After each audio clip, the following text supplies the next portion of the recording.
Welcome back here to Wake Up Call with Dan Tortora on WakeUpCallDT.com, your one-stop sports shop, and on MixLR.com/WakeUpCallDT, as well as on Facebook Live on Facebook.com/LiveNowDT.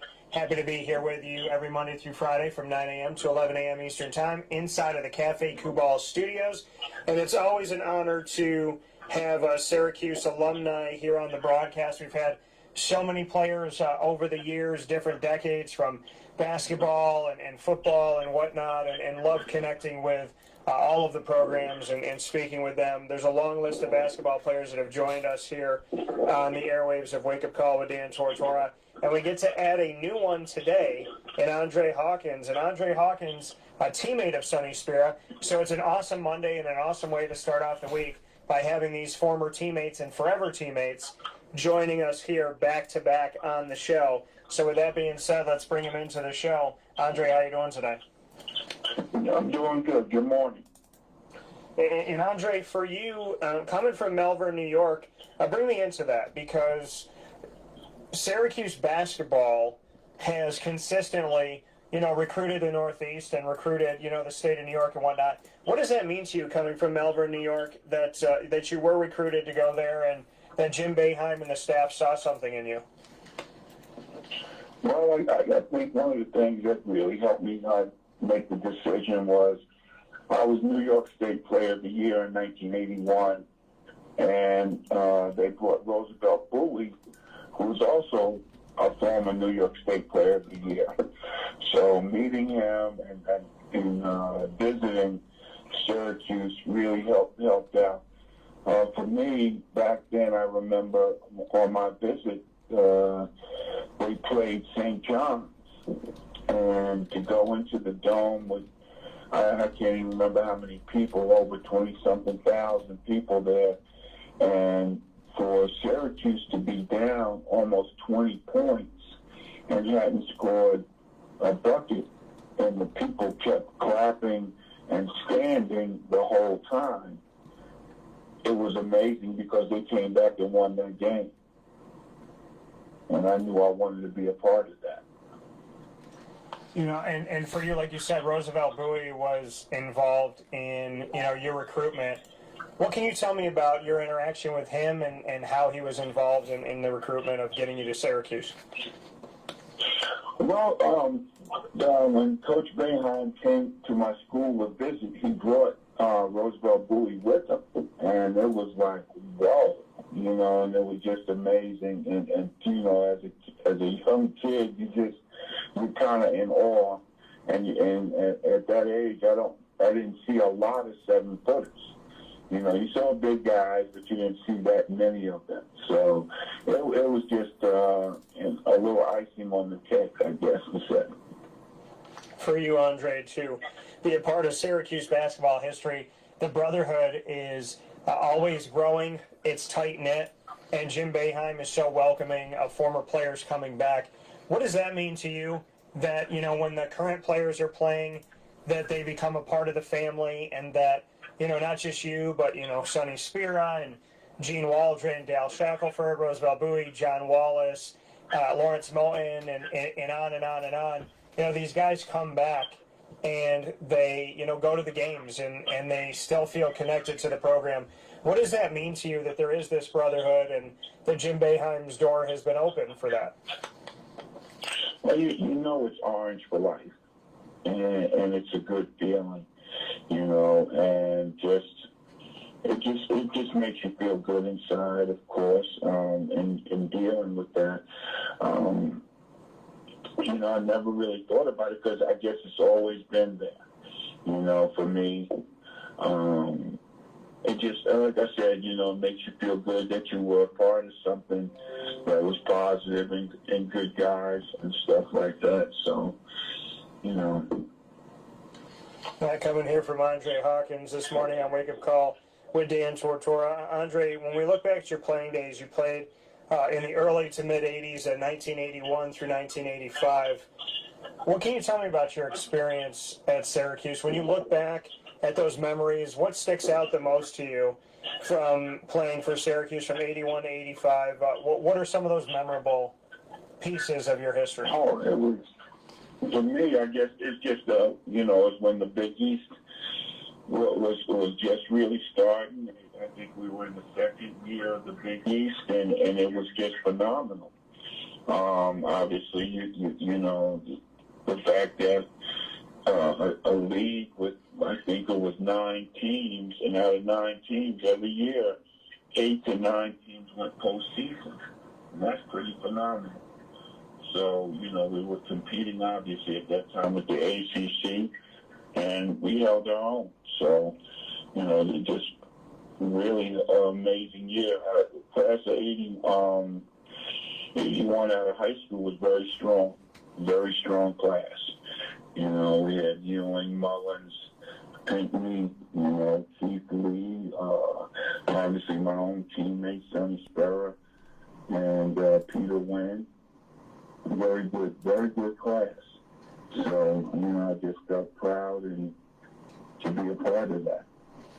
What was it like for you, Andre, to go up against? I mean, you mentioned some of these guys that you had to play against in the Big East, and you know the early years of the Big East. What are some of the memories that you have about some of the matchups that you had, and just what you could say about some of these very notable players that you had to go up against, you know, throughout an entire game and throughout your time at Syracuse? Oh, I was blessed to have played against some of the great centers in the league, from Elijah Wan to Ewing to Bill Winnington and Pinckney, and I guess the funny thing is always being on the shorter end of the stick and but holding my own. You know, I always used to laugh. I felt like I started every game, never missed a game, and probably my only claim to fame. So, you know, it was some tough battles, but we came out on top a bunch of times, probably more times than people realize, you know. And I'm thankful for the opportunity, and, you know, I wish I could get up there more, you know. And you're down in Georgia now. You and your wife started a dog grooming company and whatnot down in Georgia. Tell us about that. You know, what's life like after basketball? Because I think, you know, young kids, you ask them what they want to do, and they want to be an athlete, and it's the one thing on their head. And, you know, some of them get to do it. A lot of people don't have that opportunity. And no matter what, if you do or you don't, there's life after playing sports. And you and your wife started your own company a few years back. So tell me about what life has been like after basketball. Oh, I mean, like you just said, life goes on. You play, you play as long as you can, and you have the love, and hopefully you play as long as you have that love in your heart.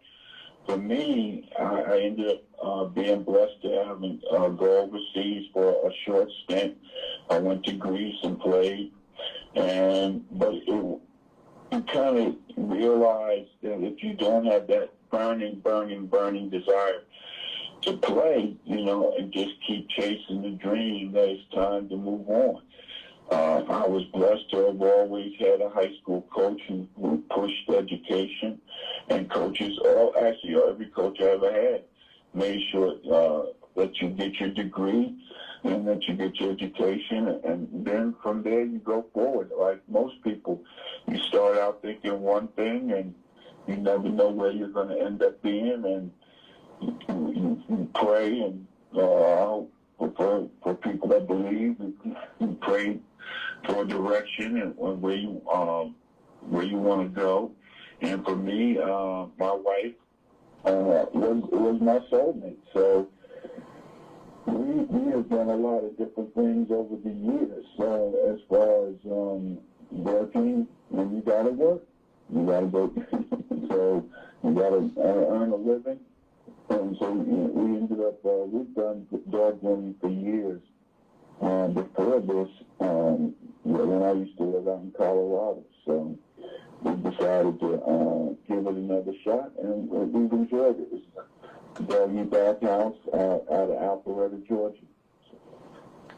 So for you, you know, having this doggy bathhouse in Alpharetta, Georgia, what does that do for you? I mean, I know it's totally different than being a basketball player, but do you find, a passion for it and a love for it? I mean, does it pump you up? Does it invigorate you to go to work? Oh yeah, you gotta love it because I'm a dog lover. I'm not just a dog person. I don't just like dogs. I love dogs. We've had dogs all our lives. Well, ever since I was a little kid growing up in New York, we had dogs. Now the difference is, for me, dogs were pets back then, and now they're just a part of my family. So, it's different, and it's something that is rewarding when you can have a dog that maybe not have been in the greatest of shape, as far as the owner may not know how to brush, how to take care of the dog's coat, and for us to be able to get that ooh and ah and be like, wow, that's what we call the wow factor, and which we do so often. I can tell a story about a little girl we had. It was a Shih Tzu. The dog was in bad shape as far as the coat was very badly matted, and the dog could barely see. The hair had grown up over the eyes and everything. And after we finished the dog and called the owner to come in, the little girl was like, where's my dog? We said, that's your dog. She said, that's not my dog. That dog is beautiful. And we said, no, that's your dog. And she said, no. She said, and the little girl and the dog had this little dance where the dog would stand up and she made these little, I guess, little music sound. The dog would go into a little prance. And the little girl was so surprised. When she did it, the dog went into the prance, and she said, oh, my God, that's my dog. And I realized, how could you not know your dog? But, I mean, unfortunately, and unfortunately for us, there are people, sometimes things happen where dogs get in, where it rains a lot or gets out in the mud or, things like that, that we're here for them, to make it right, so. That's really awesome. And I have a dog. Her name's Lily, and she's a Havanese Cuban dog, and she dances too. And they were actually bred to do that. So she'll stand on her back legs, and she could back up on it and stay up the whole time, and literally just stand. And it's pretty incredible. But I love what you said. When we were talking here with Andre Hawkins, a Syracuse Orange basketball alum from '81 to '85. Andre, I treat my dog as my little girl. She's my daughter. She's part of my, she's my family. She treats me like a dad. She's very protective. She'll like, if she wants me to pick her up, she'll jump on my leg. If she needs something, she'll bark and direct me toward it. So, I'm unapologetic in calling her my kid, and I don't think there's anything wrong with that. I think to me, it's, that's my little girl. That's my daughter. That's my family. We had a vet year when we got our first dog as a couple. Asked us, said to Royal, is this going to be a pet or a family member? We had to think about it. It was like, wow, that's a very interesting question, but they are a family. And a person once told me that if you can raise a dog, you can raise a child, because the difference is a dog is a child that never grows up. He or she will always need you, because they can't go get their own food. They can't take themselves out. They're going to always need you to be there for them. So, I always thought about that. And years later, it's just like you said, there's no apology. And there's people, we run into that don't get it, but that's, to each his own. To each his own, But that's why we're here. We try to educate and to explain certain things to people and what they should and shouldn't do. And, we help them out. So it's been really, really good. I'm coming here from Andre Hawkins. Andre, for you, to go back into Melbourne before we get back into Syracuse here, I'm looking at it on a map, and you were by North Lynbrook and some of these other areas here. I'm looking at some of these places, Hyde Park and whatnot. What was life like growing up in Melbourne? Tell me about it. Where did you hang out? What did you do? Do you ever go back there? What can you say about it? I grew up in a little area called Lakeview. And Lakeview didn't have its own post office because there was another Lakeview, New York. So they never changed the name. So our area was broken up into West Hempstead and Rockville Central. So, it was a predominantly black, little small black community, but the high school that I went to was approximately 50-50. So Malvern was where, I guess, basically the white people lived, and we lived in Lakeview. So growing up there was nice. I mean, it was a blessing because you didn't really think about race. At least I didn't. I was blessed to have not have to worry about that, even though I was born in the 60s and brought up in the 70s and on Long Island. So for me, it was a little bit different. I feel like my parents sheltered us from a lot of the craziness that's even going on today, But for me, sports always made the difference. It always kept me right, always kept me out of trouble, because I always wanted to play. And we had basically no nonsense coaches. So if you got in trouble, you didn't play. You didn't go to, classes, you didn't play, and when you want to play, you take care of what you're supposed to do. So, but as far as hanging out, it was always, at that time, it was ball, I grew up in a nice town that had 2 nice courts and that's a, great tradition.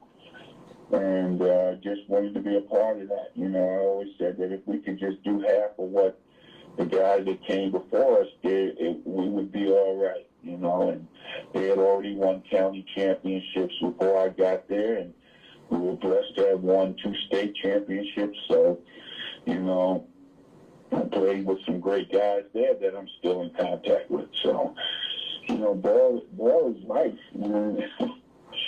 For a lot of people, they don't get that reward or get that opportunity, and it is truly a blessing. So, and like you said, ball is life. Something that means something to you, that goes deeper than wins and losses and whatnot. Bring me into that. And how do you keep ball in your life today? How do you keep that spirit of basketball alive? How do you keep that love constantly groomed, so to speak, even though you're not playing anymore? I think you become a fan. You become a fan. For years, I didn't really know what it was like to be a fan of the game. I mean, I appreciated the game, I respected the game, but it was kind of different for me as a player. So, I didn't grow up where I watched all the time, that type of thing. I played is what I kind of did when I was growing up. But then when I had my first son is where I became a fan of the game, and I didn't realize how excited or how hyped up you could get by just sitting there watching somebody else play. So, I was blessed to have had a son that actually ended up playing against Syracuse, which was interesting, so that was nice too. He ended up playing against Tony, Red Bruin's son also. So, and then to have him play against Leo's son, that was nice, Andy. So, and just being a fan is how you kind of stay back into it. And then, of course, you have all the discussions as to who's the greatest you ever played against, those type of things. So for you, Andre, when I want to give a shout out to your son, so share with everybody his name and who did he play for, and because it's really cool that he got to play against your teammate Tony Red Bruin's son. He got to play against Leo Routen's son as well, Andy, which is awesome. So share with everybody who doesn't know your son's name and who he played for. Oh, his name was, well, he was Andre Hawkins Jr., or is Andre Hawkins Jr. He played for Canisius his first year in college, and then he went on to D2 school down in Florida Southern, so down in Lakewood, Georgia. So, hey, Andre, or AJ, as we call him, so. What was it like? I'm sorry, go ahead. Right. No, you got it, go ahead. No, I was just going to say, for you to play is something, wonderful, and, you lived out a dream that you had. Like you said, you got to play overseas professionally, too, and whatnot. What's it like you play, and that's a dream that you have.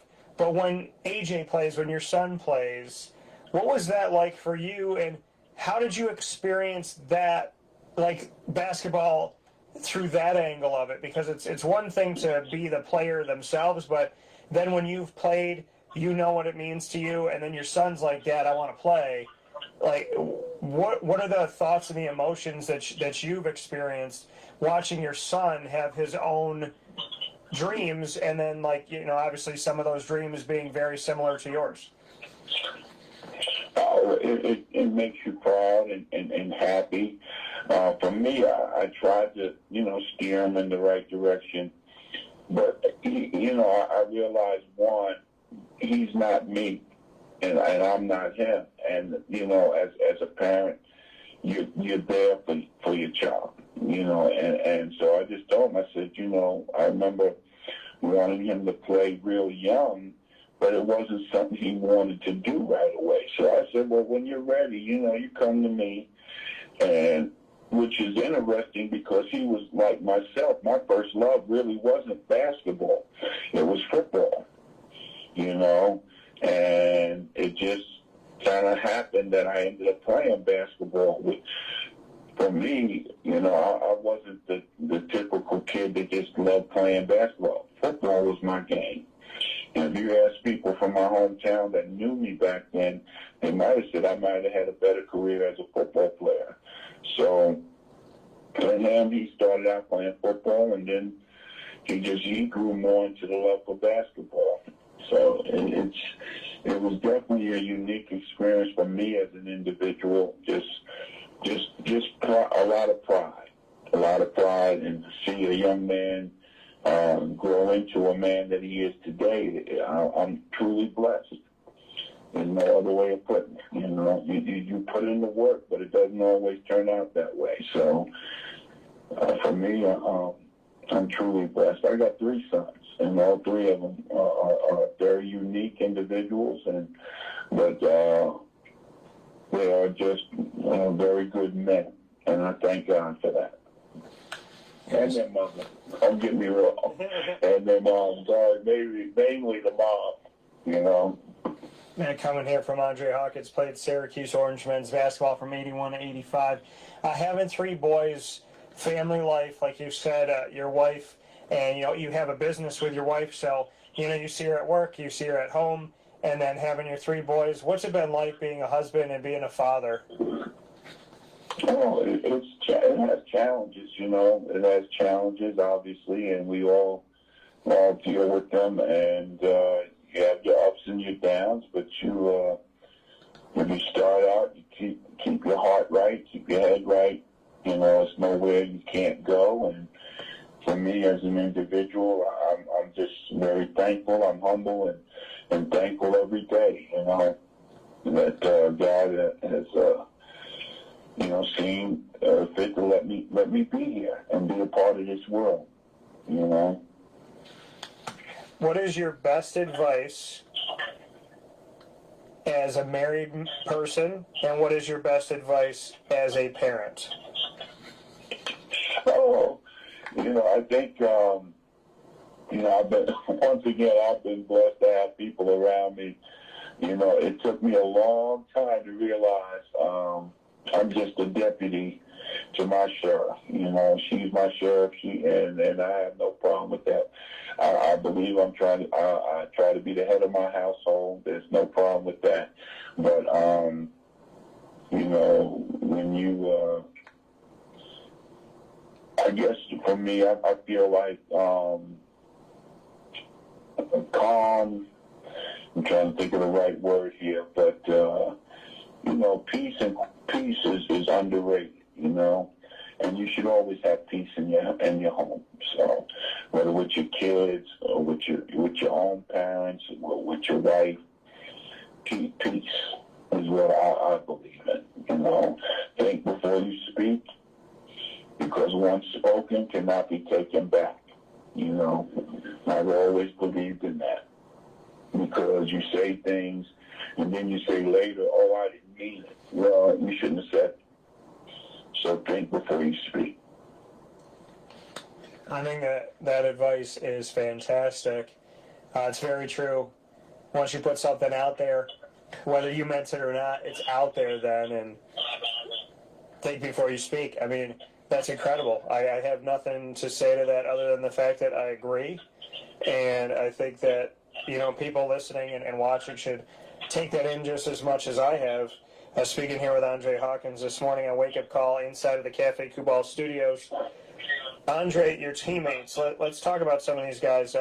Raphael Addison, Gene Waldron, the late, great Pearl Washington, Wendell Alexis, Greg Monroe, Howard Trish, Sonny Spira, Eric Santifer, Gene Waldron, or I said Gene, but Gene will be happy I mentioned him twice. But what can you say about these teams that you had and the guys that you got to share the practices with, and Derek Brower as well? I want to mention him. Guys that you got to share practice with as well as play with and be in the locker room with, be on campus with. What can you say about the teams that you had and the relationships and the bonds that you had? You forgot Ronnie Cycli too. You meant, and then Howard Trish. Greg Monroe. It was a great team, and a great time.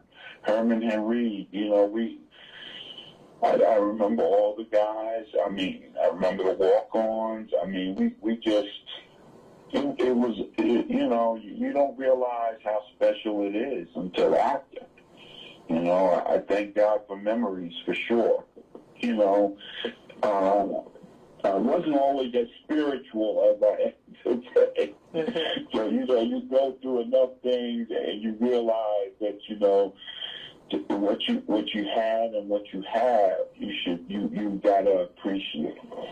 Sonny Sparrow, man, just, I was thinking about him today, and this guy, him and Sean Kearns, they were very, instrumental in helping me graduate, in the sense that not doing anything directly, but just their work ethic. When you get up and you're in a dorm room and you look down, you're right next door to, a teammate, and it's 1 or 2 o'clock in the morning and they're still studying, and when you come from when you didn't have that background that taught you how to study. Yeah. It's something that, you hope that you pick up. And I did, thank God I did, because if not, then you're wasted. You've wasted the 4 years being that you've got to get your degree. I really believe that. So, to the kids that are out there right now that are doing the one and done, they go to college because they have to, and not because necessarily they want to, but they go because they got to have that 1 year. You just said you got to get that degree. So what would be your words of advice to players that are just looking to go to play college ball for a year as a means to get to the NBA? What would you say? Well, the thing about that, I think you got to read, because, the truth be told, college and any education just means you have the ability to learn. Whatever the job is out there, you have the ability to learn. And for those guys, whether you're going to the NBDL or whatever they call it now, developmental league, or you decide to go overseas, or like you say, the one and dones, you still got to understand money. So you need to take either some classes, or hopefully you get the right agents, because you need to understand where your money is going and how your money is being made. And then, because money comes and goes. You know, the game. You're one, unfortunately, break or tear away from maybe not being the player that you are. So, you know, you have to realize that, unfortunately, there is a tomorrow. And there's going to come a time when you're not balling, okay? So where you're not playing, or you're not making the money. So, you know, money comes and money goes. I got a sister that says that all the time. Money don't last. So you gotta prepare. You should prepare for the future, you know, and that's very important. Believe it or not, there, you know, you kind of live for the moment because it's in a sense so big. You know, you're balling, you're playing, and it's just you're doing what you love. But for those who are fortunate enough to make money in it, you know, money doesn't last. And the game eventually is going to pass you by. What do you do then? How do you handle that? That's a big question, you know. How do you handle when you're not the star anymore? And you know, it goes on. That's how you handle it. Life goes on. You continue to go forward, and hopefully you develop some relationships that you have friends that are there, and you just enjoy yourselves. You know, and that's part of life too. So there's so many lessons to be learned, I guess. You know, but to me, you know, you got to realize that eventually it is going to be over. And how have you prepared for it? You know. Yeah, you know, and I think that's true. And you said, like, you know, when there does come an end. I mean, you talked about your faith. You brought up God. What can you say about, you know, faith being a guide in your life and God being a guide in your life, and, you know, being confident enough in it and unafraid to talk about your faith, and, you know, something that I commend you on, obviously. Well, for me, you know, that's been a part of me a long time. My mother instilled that in me, and you know, she made me go to church when I was younger, and then I decided to go to church later for myself. And that's what it all boils down to. I try not to, what I used to call the cram method. You know, I'm not going to cram something down your throat. If you ask me, I'll tell you if we can have a discussion. And, you know, I think Facebook is so funny because, you know, I have people that have all types of faith or no faith or you know, their way of thinking from, you know, whatever religion, you know. But I feel like I'm okay with agreeing to disagree. Yeah. You know, once you realize you're not going to change my opinion, then what? You know, and I'll tell you, well, you know, that was nice. That was a good speech. But this is how I still feel. So, you know, I have a lot of faith in God and in my situation.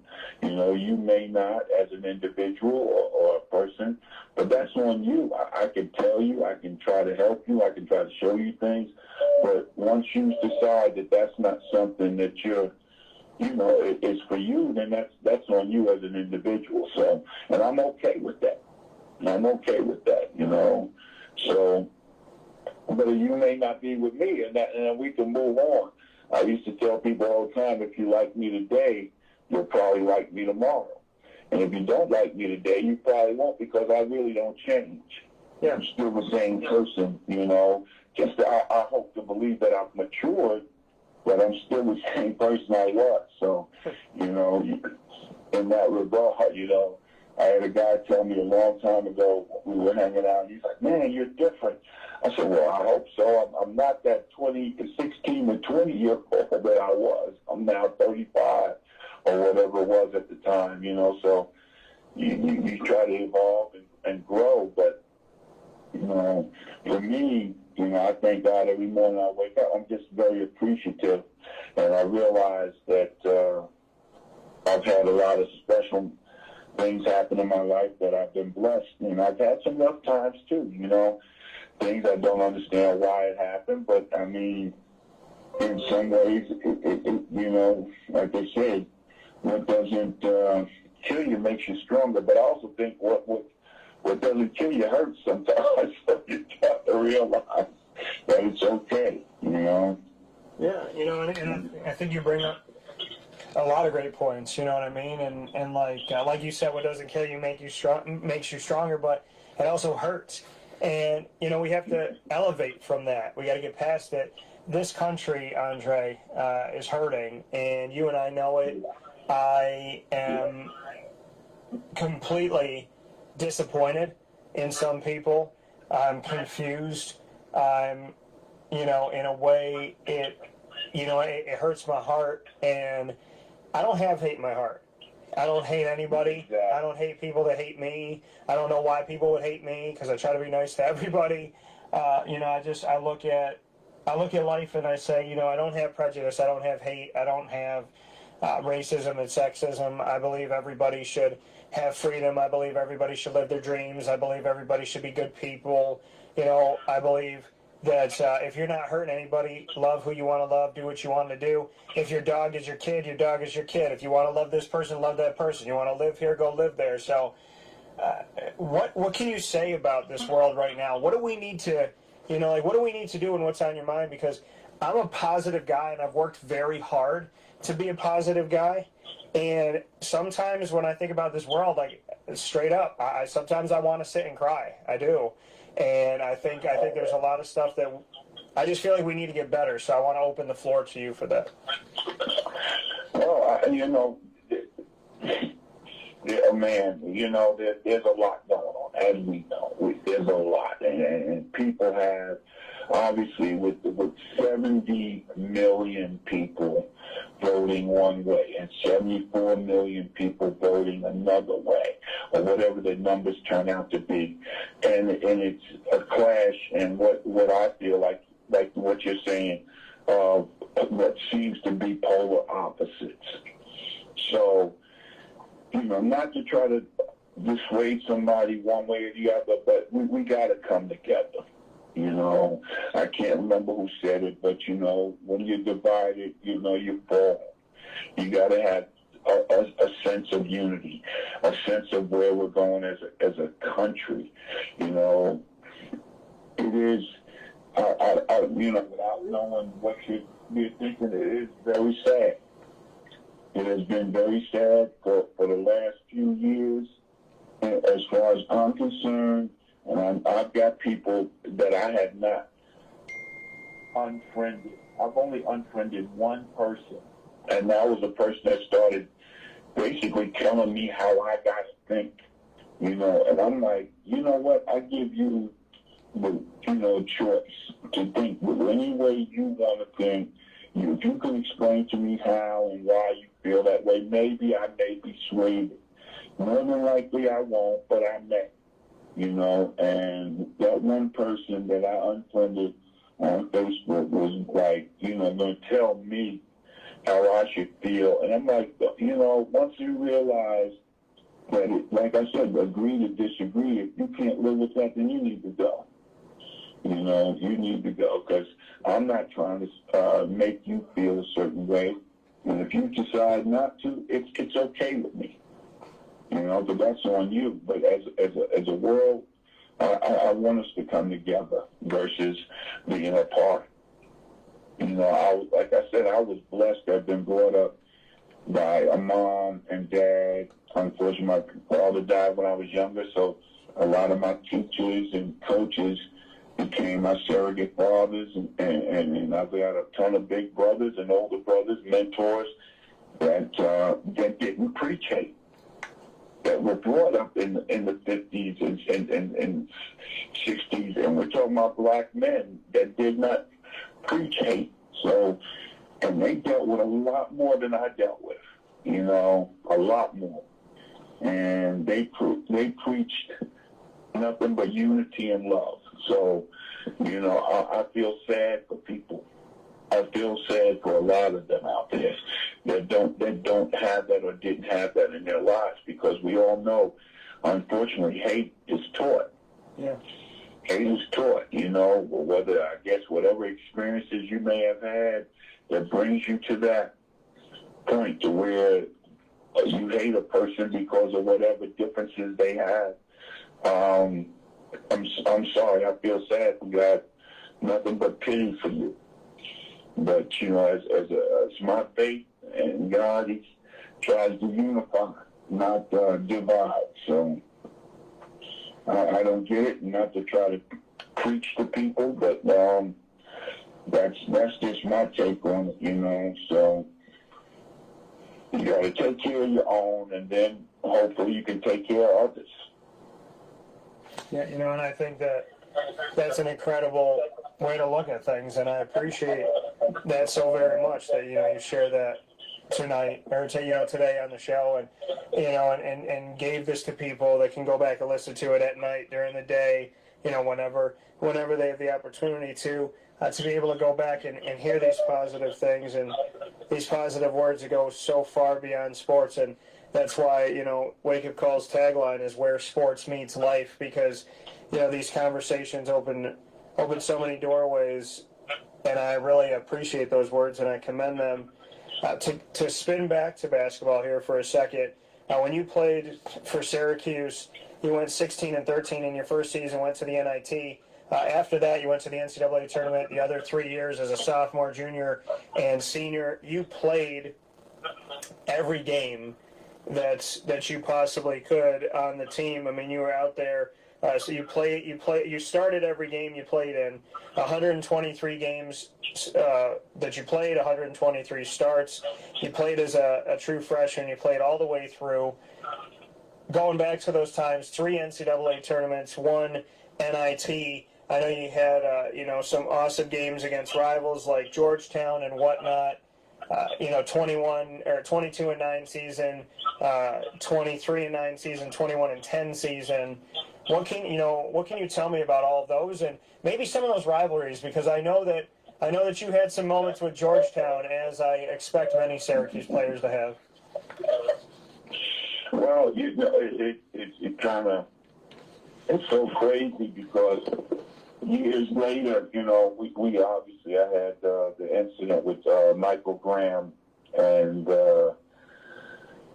in Georgetown, you know, and it was wild because now we're friends on Facebook, and I find out, you know, that here it is, this guy who was kind of like, you know, one of the big adversaries, and of course, Georgetown.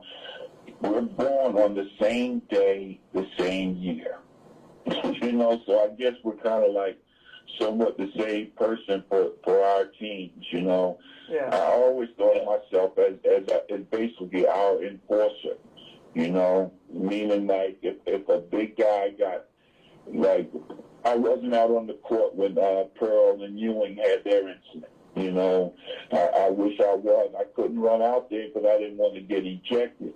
You know, I'll never forget it. When it happened, you know, we all jumped up, and I wanted to go out there so bad, but I wasn't on the court. But, you know, the thing is, I guess there were a lot of big games, and we played, and we tried to win every one of them. You know, like my mother said, you can't win them all. And unfortunately, to win, somebody's got to lose. You know, I felt like we came out on top more times than we came out on the bottom.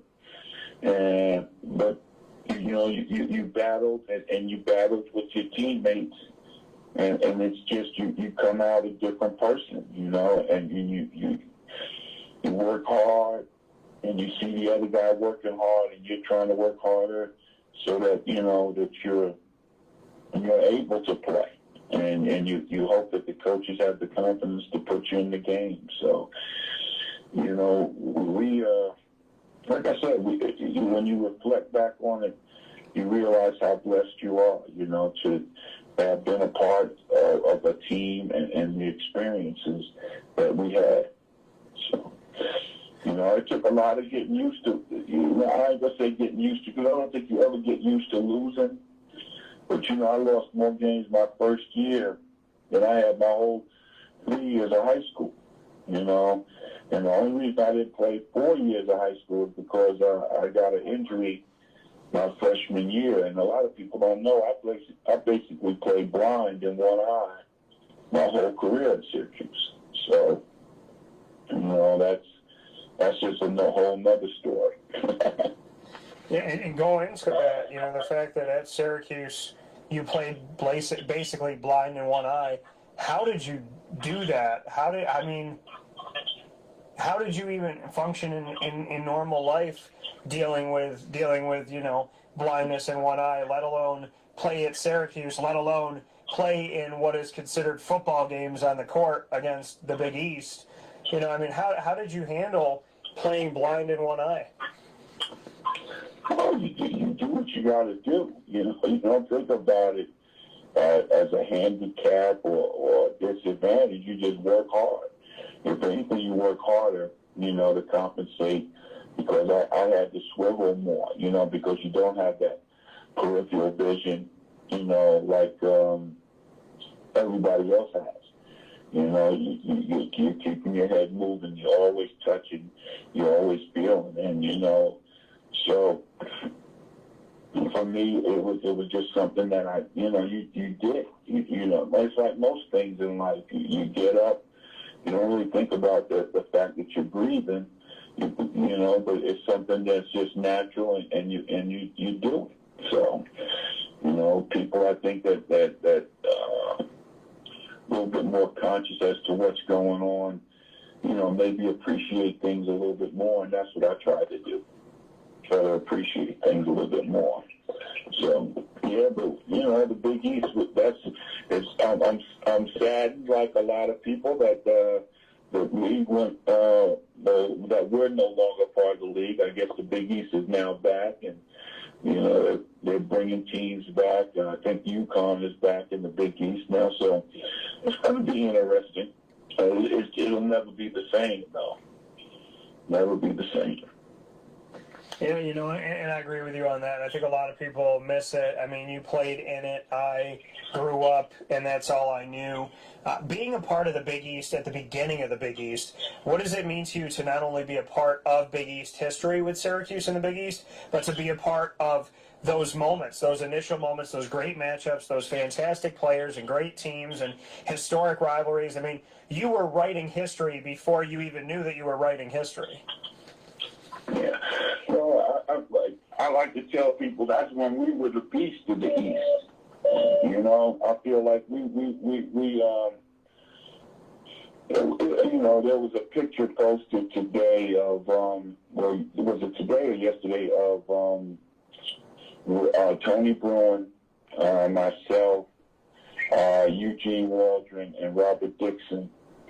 And it was just, those were, like you say, you don't realize there's special times. There's special times. Playing in Madison Square Garden, playing at the Boston Garden, against Boston College. Those were historic times. You don't realize it, obviously, at the time. All it is, hey, we got a game Tuesday night. Hey, we got a game Saturday. So you just go out there and play. People always used to ask me, who do I think was my toughest player? And, they said, was it Ewing? Was it, Elijah? My toughest player I played against was Wayman Tisdale. And it was the toughest because without a shot clock, all they cared about was waiting until Wayman got open. I could stop him one time. I could stop him two times. And then I'm a little slow the third time, and it's over. Because they're going to get him. They're going to get him the ball. So when you think back on some of the players that you played against, it was just phenomenal. It's got, in some ways, it's mind blowing. You get like the goosebumps because you think about when you played. And I laugh because you said, well, how do you transition? You have no choice. Physically, you may not even be able to do the things that you did, but your mind is always there. Your mind is always in the game. So I don't know. For me, I guess I'm just I realize how blessed I was to have played and to have started. For a team like Syracuse, and the tradition that Syracuse had, guys are before us. Yeah, and I think it's incredible what you got to do. And you were saying that the guys before you, what were saying about that? Well, I was just thinking about the fact that when they had the Final Four down here, I got to take a picture with Roy Bowie and Danny Shea. And here it is. That's basically, almost, 9 years of center right there. The three, at that time, 3 starting centers. So, it was, it makes you feel good. It makes you feel good. That coming from Andre Hawkins, 81-85, player for Syracuse Orange men's basketball history. 2 final points here, Andre, on an incredible conversation that I genuinely can't thank you enough for. I'm so happy that we got to have you on the air, and I really don't have the words. You've opened up so many doors that I kind of just want to bring you back on every week and talk about it. But it's really cool. I do want to get to Syracuse's schedule this year. It's going to be different. Obviously, they didn't start at the end of October. No Halloween game. No preseason. They are only playing a few games that are out of conference. So so that's going to be different. A lot of this is going to be ACC play, but Syracuse is going to get to play a few different teams here. And what's cool about it, they'll play Bryant, the Bulldogs. And the cool thing about that is Luke Sutherland, who actually played for, what's really cool, Luke Sutherland played for West Genesee here in Camillus, New York, in central New York, and he is now a Bryant Bulldog. So, he'll be on one side when they come into the Dome on November 27th on a Friday at 3 p.m. Eastern. But Syracuse will play them out of conference. They'll play Rutgers in the ACC Big Ten Challenge. They'll play a Buffalo team that's been pretty darn good lately. And they will play Georgetown on January 9th inside of the Dome. What are your thoughts on this season, knowing that Corona has changed so many things, caused us to ad-lib a lot of stuff in life, but still knowing that Syracuse will not only have a season, but that they will focus a lot on the ACC, yet they will have teams like Rutgers and Georgetown back on the schedule? Well, to me, I'm like I said before, I'm a fan. So to be able to sit back and watch and see how this whole thing develops, and obviously we hear about the possible vaccine. So it's going to be. Hold on 1 second. I'm doing an interview. Excuse me there. You got a lot of things, a lot of challenges.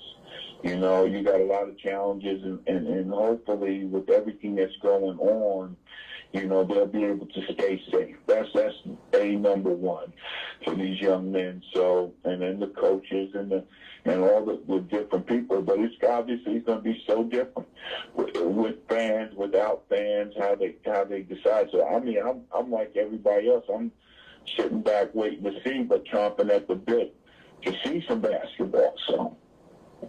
Yeah, and I'm excited to see that as well, and hopefully we'll get to do that very soon here. A final thing here, Andre. I flip the script and I hand the mic to you. It's called Rapid Fire, and because you're so used to being interviewed as a player, I, in the spirit of fairness, flip the script and let you be the interviewer. So it could be about sports, it could be about anything.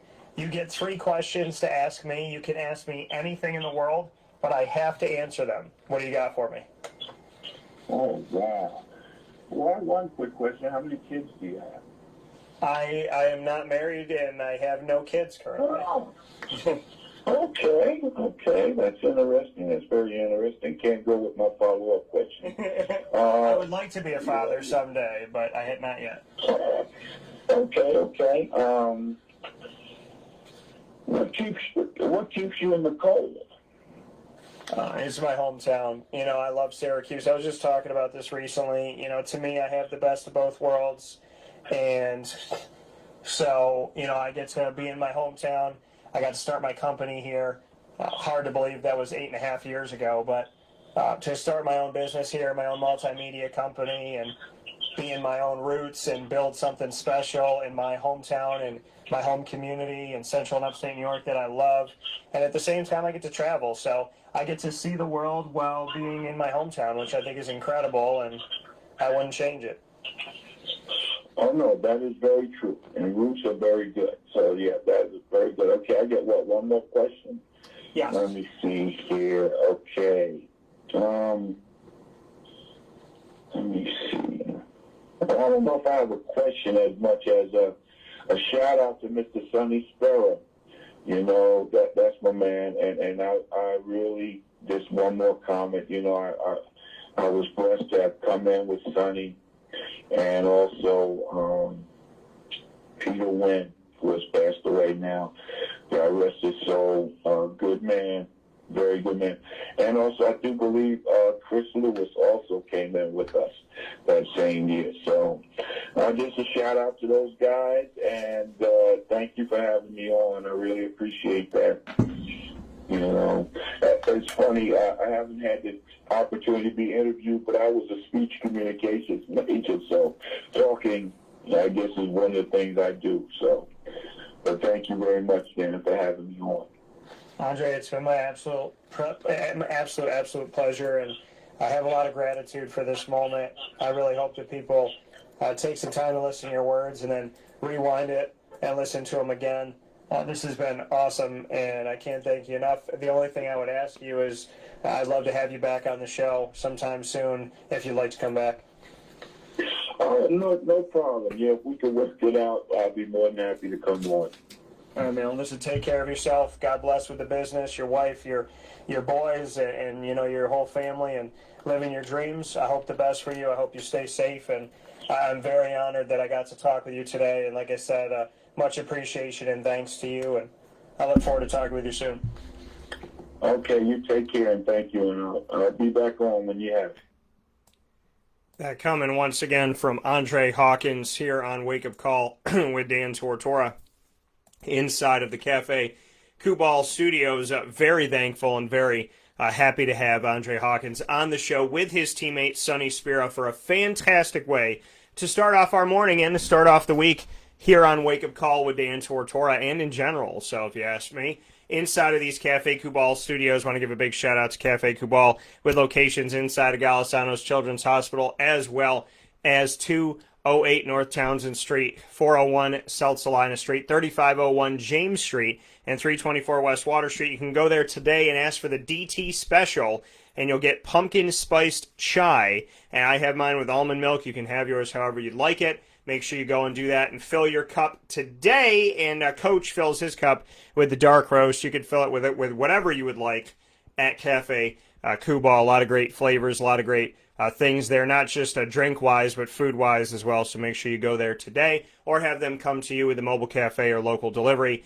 Find out more at cafekubal.com. That's Kubal. Big shout-out again to Sonny Spira and Andre Hawkins, as well as to the Ingredients to Success. We did one for you today as a bonus. We'll have a new one coming up here very, very soon, tomorrow actually. So with that being said, we're going to take a final step aside of today's show for a fast break. And when we come back, we'll wrap up the broadcast here on Wake Up Call. I'm George Townsend of Honda City with some good advice from buying a new car. The true cost of owning a new car is determined by the appraised value when you trade it. No vehicle appraises higher than a Honda. Next, look for low APRs and deep discounts. You also want low maintenance costs and great fuel economy. That's why my advice to you is to buy a new Honda. Looking pre-owned, visit our Honda Certified Used Car Center. Honda City, 7140 Henry Clay Boulevard, Liverpool, or HondaCity-CNY.com. It would be a pity if they don't shop at Honda City. This is Jimmer Sikowski, owner-operator of Chick-fil-A Cicero, 7916 Brewerton Road in Cicero, right in front of the Home Depot.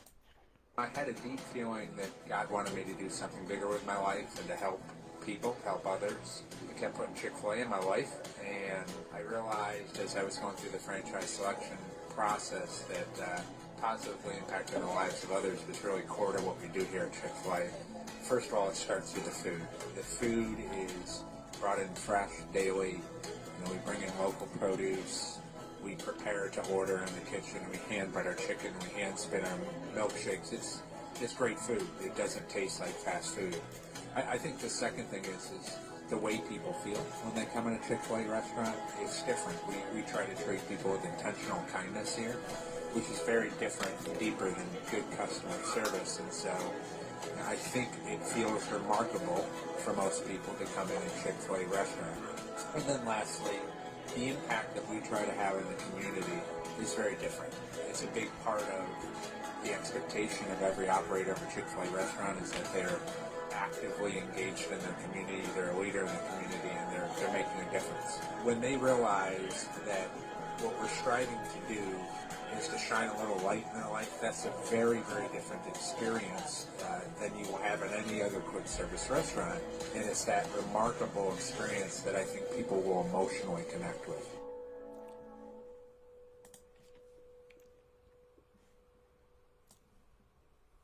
Welcome back here to Wake Up Call with Dan Tortora on WakeUpCallDT.com, your one-stop sports shop, and on MixLR.com/WakeUpCallDT. A lot of fantastic stuff coming up for you this week. Also on Facebook Live on Facebook.com/LiveNowDT. Make sure you're on both. So for those of you that are on Facebook.com/LiveNowDT, connect with us here. Keep doing that. But make sure you go on MixLR and vice versa on MixLR.com/WakeUpCallDT, or you could just search Wake Up Call DT as all one word on MixLR and become a fan there by following. It is free. So then when the show goes live, you'll be emailed through MixLR, and then hopefully you'll be notified through Facebook as well. So MixLR gives you a direct link email, and then Facebook will let you know as well if you're connecting to my page and all that good stuff. So make sure that you connect with us on both so you never miss a second of the show from here on forward. With that being said, I want to thank Avicoli's for the ingredients to success, proudly presented here with us every Tuesday, but I did one for you again today, and I wanted to give you that today. So much appreciation to Avicoli's on the corner of Route 57 and Wetzel Road in Liverpool. They are open Monday through Thursday from 4 to 9 on both sides, the pizza kind of casual side and then the fine dining side and bar. They're open Friday and Saturday from 11 a.m. to 10 p.m. and on Sunday from 11 a.m. to 9 p.m. in all of those on both sides. And then for curbside pickup, takeout, delivery, and catering, you can call 315-622-5100. That's 315-622-5100. And if you want to save 10% on your meal today, tomorrow, and the next day, go to myavicoli's.com. That's myaviccollis.com and use the promo code AVS10. That's AVS10. That's this many, 10. And then you got to do this because I'm on screen backwards. So 10. Make sure you use that promo code. A big thanks to them. A huge thanks to the wonderful people that I had on the broadcast today. Very, very honored and thankful to Sonny Spira as well as to Andre Hawkins for joining me on the broadcast today. I want to thank them so much for connecting with me here, and honestly cannot thank them enough. So very much appreciate all the great things that we have here in our community. From the fantastic people that helped to build this community. And Eric Santifer chimed in today, said, Hawk, I love it, guys. You took us back and kept it real. You guys are going to visit with the real OG Big East freshmen. Great show and awesome stuff here. So thank you to everybody that listened, everybody that watched, everybody that listens and watches Monday through Friday from 9 a.m. to 11 a.m. Eastern Time. Right here on Facebook Live on Facebook.com/LiveNowDT for your internet radio, or internet video, I should say, internet TV, and then internet radio on MixLR.com/WakeUpCallDT. Thank you for listening there. And of course, for those of you that want to get that archive, you can search Spotify, Stitcher, MixLR, YouTube, iTunes, Apple Podcasts, iHeartRadio, TuneIn, Podbean, and more. Search Wake Up Call with Dan Tortora or Wake Up Call DT as one word, and you'll find us there. A special thanks to all of our proud partners: Cafe Kubal, Carvel DeWitt, Wildcat Sports Pub, Canine Camp Dog Daycare, Canine Campground Dog Boarding, Avicoli's, Chick-fil-A Cicero, Honda City of Liverpool, Trapper's Pizza Pub, the Millhouse Market, and Ma and Pa's Kettle Corn where you go to maandpazpopcorn.com, use the promo code DT20, and whether you're picking it up in store in Liverpool or you're having it delivered to you, either way, you could save 20%. So make sure you do that. Go to maandpazpopcorn.com and use the promo code DT20. That's DT20. Fantastic shows coming up for you this week. Nick Robinson's joining the show. Kyle Knapp are joining the show. Both Syracuse Orange football alum. Very excited to have them. Nick on the East Coast, Kyle on the West Coast. So we'll have both coasts joining us, converging on Wake Up Call tomorrow morning. And, of course, we'll do another Ingredients to Success in its normally scheduled time for Avocolis. And then we'll have the Fantasy Football Power Hour on Wednesday with Mike Sofka, as always. Julian Wiggum will join me for game week, and Syracuse going on the road to Louisville to play a Friday night game.